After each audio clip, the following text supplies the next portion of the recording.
የኢትዮጵያ ሎተሪ አገልግሎት ከኢትዮ ቴሌኮም ጋር በመተባበር የሚያዘጋጀው አድማስ ዲጂታል ሎተሪ 43ኛው ዙር እጣው ዛሬ ጥር 27 2018 በኢትዮጵያ ሎተሪ አገልግሎት እድል አዳራሽ በህዝብ ፊት ወጥቷል። አሸናፊ ቁጥሮቹን ከሚያስገኙት ሽልማት ጋር እንደሚከተለው አዘጋጅተንላችኋል።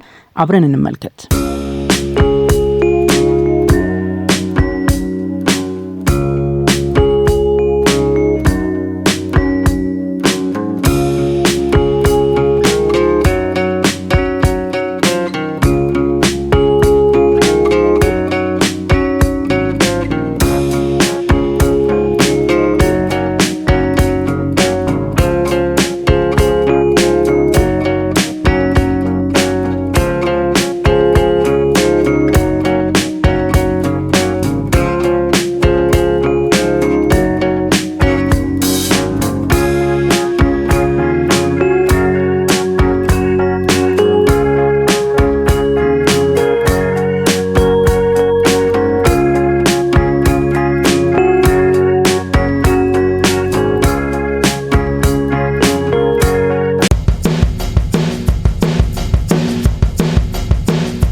እንግዲህ የ43ኛው ዙር አድማስ ዲጂታል ሎተሪ አሸናፊ ቁጥሮች ከሚያስገኙት ሽልማት ጋር ያየናቸውን ይመስላሉ። ሙሉ ማውጫውን መመልከት እንድትችሉ ስክሪኑ ላይ አድርገንላችኋል። ፌስቡክ እና ቴሌግራም ቻናላችን ላይም ሼር እናደርግላችኋለን። ቀጣዩን አድማስ ዲጂታል ሎተሪ መቁረጥ ካሰባችሁ 605 ላይ ማንኛውንም ፊደል በመላክ ወይም ኮከብ 127 መሰላል ላይ በመደወልና አድማስ ሎተሪ የሚለውን በመምረጥ አሊያም ቴሌብር ሱፐር አፕ ላይ በመግባት አድማስ ሎተሪ የሚለውን በመምረጥ በቀላሉ በ10 ብር ብቻ ካላችሁበት ቦታ መቁረጥ ትችላላችሁ።